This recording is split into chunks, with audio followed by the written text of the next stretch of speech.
what's up, Hotshotters? Welcome back, man. Hey, let me give y'all a quick update on everything that's going on. Today is mainly going to be about practicing.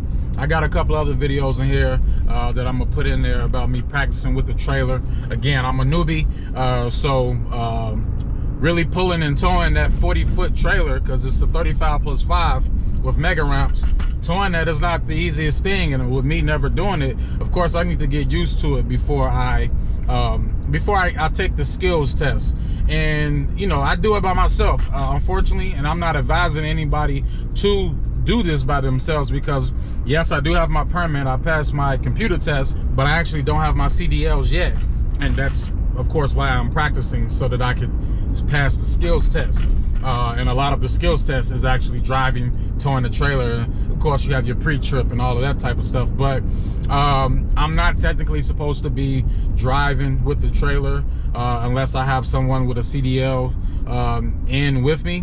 I don't have that luxury, so I got to do what I got to do. These are the steps or the shortcuts that I got to take as a small business owner. I'm not going to be able to bring anybody with me every single time I need to practice. So mainly we're practicing on the parking, the reverse 90-degree driver's side backing in. So for the most part, I've been practicing for about a week and a half, 2 weeks. I had to go to Chicago in the middle of this, so wasn't able to get as much as I wanted to, but my skills test is on the 23rd of March. Today is March 2nd, so we got about 20 days to really get comfortable.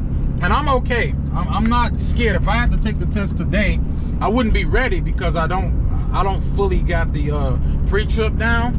But as far as the driving, I mean, how picky can you be? Yeah, I might make a few mistakes. I doubt it though. Like, you know, wide turns and take your time when you backing. I mean, I'm not perfect at backing, so I definitely got to get better at it. But I do think if I had to take the test today, that it would be okay. As far as IFTA, I'm in the process of getting that completed. I've already submitted the form that needed to be faxed, so I'm good there. And IRP went smooth.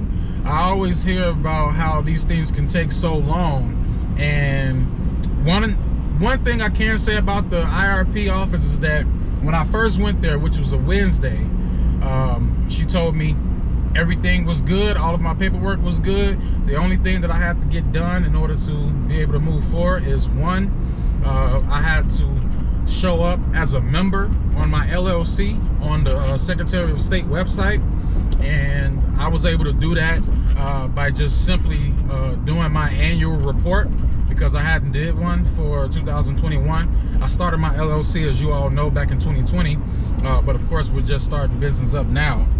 Secondly, she told me that I would need for my MC number to go active. My USDOT was active, but I think there may be some type of grace period with the MC number. I've heard 10 days. That's all the two things that she said I would need. I go back up there, and I'm thinking I'm just about to, you know, smooth sail, pay my amount, and we're gonna be good. I go to a different person. He's like, well, where's your title? Blah blah. I'm like, I financed the truck. I don't have a title. And he's like, yeah, but they're supposed to send it here. They haven't sent it here. Blah blah. So I'm like, come on, man. Like, y'all supposed to tell me this stuff so I can get all of this done at one time. Well, we didn't get that far yet. We'll get that far. But one thing I want to stress is I did not get upset. In my head, I did mention y'all should have told me this up front, but I didn't get upset. I don't feel like that's the best way to work with anybody. I mean, we got a lot of stuff we got to do as far as compliance.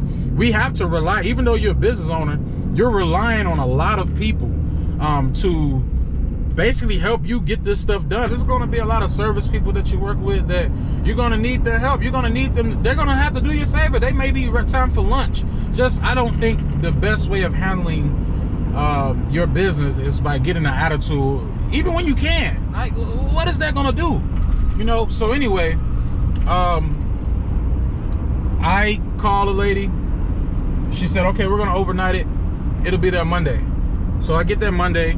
No big deal. And today I got the gang with me. Let's see who we got. You see the youngin' over there. Okay, this is what we actually have. So I read that the width is normally around 12 feet. So this is about 12 feet. And then I just got like 3 cones just to make it simple and easy for me. 3 cones on each side. And then I also heard that it's about 40 feet deep. I don't necessarily need to make it that. I feel like if I can capture this, I should be okay. So I just made it about the length of my truck.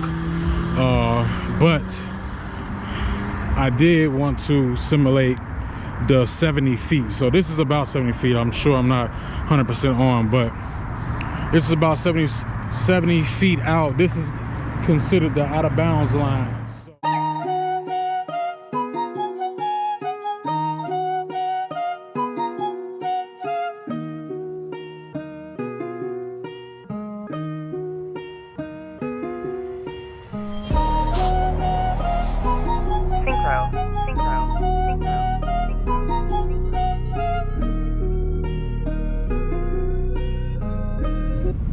What's up, Hotshotters? I wanted to give y'all a quick update before I started practicing today on the road about the trailer. So it was in the shop for about 2 days, and basically nothing was wrong with it. He said it just needs to be, you know, driven some more miles, and then eventually, you know, once the friction starts to build up and they're not the pads and the drum is not so smooth, that's when the braking power. But that's what he told me, and I'm sure that is the case. But at the same time, I also noticed that it works now. Back, man, the battery died on me as I was about to go out to practice. So I mean, it was decent today. It was good. It was actually better than decent. It was good. I'm gonna start working on parallel parking, even though I think that should be pretty easy for me. The 90-degree reverse alley dock is really something that I was like, oh man, that's gonna be hard. And I feel like I've pretty much gotten to know the truck one, and then I've gotten to understand what you know, when I do this will happen, you know. And I'm getting better at it. I don't know everything, and I still make mistakes for sure. But it's getting better. So I'm a little nervous because it's really, I gotta buckle down, man, because it's like a week and a half away. About 13 days away now. Basically 12, because today is over. And as you can see, I'm not about to do anything with the truck at the moment. So today is over, 12 days. I really gotta buckle down on the pre-trip. I did a little bit today, but to be honest, man, I don't know all of the specific parts under the hood. So I'm trying to Google, where's the alternator? What alternator? So I'm trying to figure everything out. It's coming. But I'm feeling a little bit of pressure, but I'm pretty positive I'm going to be okay. And today, I just wanted to dedicate the majority of the day to learning all of the parts of the truck as far as the alternator, because I've been studying up on this stuff like in the computer on my phone, and I'm not sure if you can actually see the alternator. I mean, you can see it here in real life, but the camera probably has a little glare. But just the alternator, the master cylinder, the water pump down there. Like, I had no idea where a lot of these things were. Let's go! Do you hear me? It's time to get this money, man. I passed successfully, and it was good, man. It wasn't as hard or bad. It was difficult, but it wasn't as bad as I thought. I think my nerves were getting to me. So last night, like yesterday, was probably the worst day of my life. Not really, but like I was just nervous as hell. I wasn't confident. So on the skills test, the pre-trip, I had everything pretty much down packed, good to go, and It was a little curveball because I thought they would just let me go. I thought they would just let me go and just do my thing and they'll check off the boxes as I go. But he was like, you know, basically, I guess to cut time down, I guess. He was like, yeah, start here, blah, blah, blah, blah, then go there, then go there. And I was like, it almost threw me off a little bit because I'm like, I got my own pattern that I do. I thought I could do it that way. I didn't tell him that, but I just went with the punches. But to be honest, he was a cool guy. So, you know, whenever he wanted more information, he'll just tell me, dumb it down for me, man. I'm dumb. Tell me, you know, to kind of just get me to say, oh, okay, let me really break it down, which I already had in my head. But again, I was a little thrown off, but I aced that, thank God.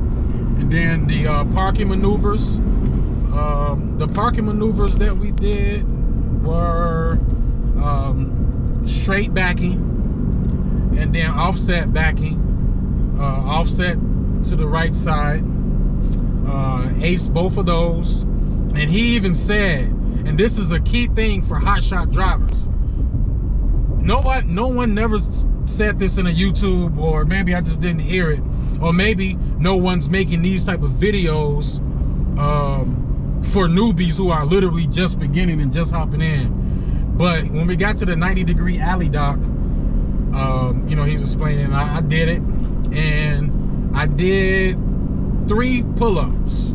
I was thinking, I was like, fuck, because I was trying to only get it to 2, and it just was tough. It was tough.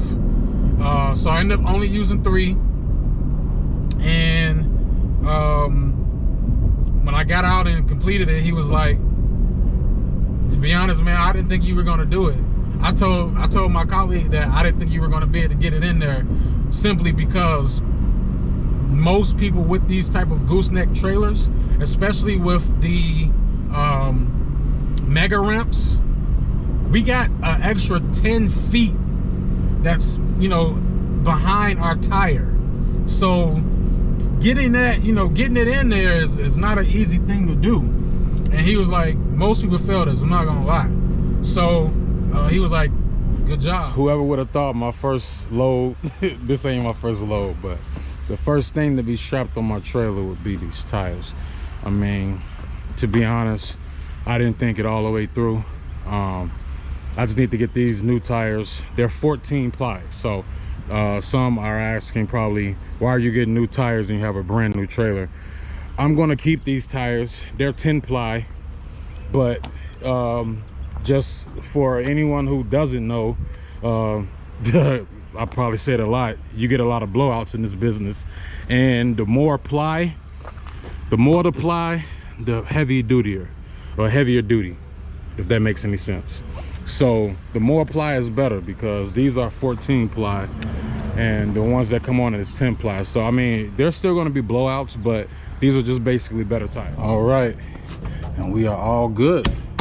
Got them babies on there, looking good, looking good, looking good.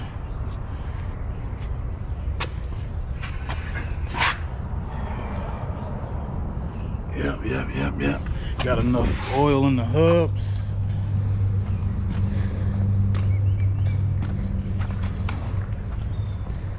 Got enough oil in the hubs right there. Got the old tires on.